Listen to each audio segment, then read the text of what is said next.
पद्धतीनं पण या 8-15 दिवसातच ते ॲडमिट पडले आणि आठवड्यामध्ये दवाखान्यात ॲडमिट होतं असं समजलं. डायलिसिस चालू होतं. ICU मधून कालच बाहेर काढलं होतं आणि आज सकाळी त्यांची मयत झाली असं समजतं. किती वय होतं त्यांचं? वय सरासरी 55च्या आसपास असेल त्यांचं. नाव काय वडिलांचं? भिकाजी पवार.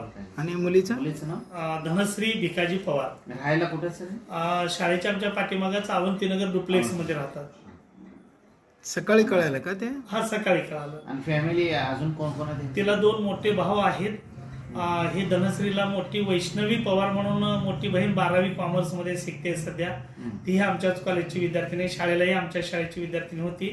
तिचे मोठे 2 भाऊ आहेत, तेही पूर्वी आमच्याच शाळेचे विद्यार्थी आहेत आणि ही मुलगी आज 10वीला आहे. तुम्ही कन्व्हिन्स केल्यावर सगळे नातेवाईक तयार झाले का? तयार झाले. तिची मानसिकता नव्हती. हा ते साहजिक आहे ना.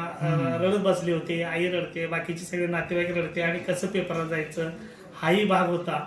मग मी छत्रपती शिवाजी सेंटरला होतो, त्या ठिकाणावरून दुसऱ्या मी शिक्षकांना माझ्या पाठवलं, रणदीप विश्राम जाधव सर.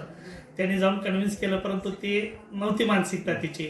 मला त्यांनी सांगितलं तसं आणि मग मी स्वतः माझे पटकन तिथं घरी गेलो. एक 5 मिनिटात त्यांना समजावून सांगितलं आणि तो मुलगी तयार झाली. आईने तिचं मी सांगितलेलं ऐकलं आणि पटकन मी माझ्या 2 व्हीलरवर घेऊन इथे येऊन पेपरला सोडलं तिला.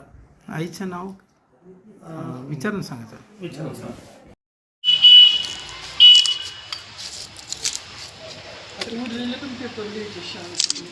आता मध्ये ब्रेक आहे पेपर, काय अडचण नाही.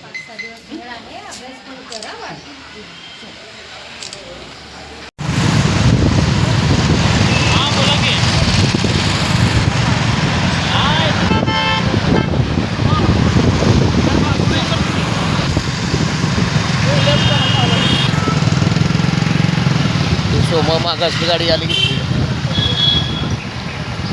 जाऊ सर इकडे. पाठवा शिक्षणाला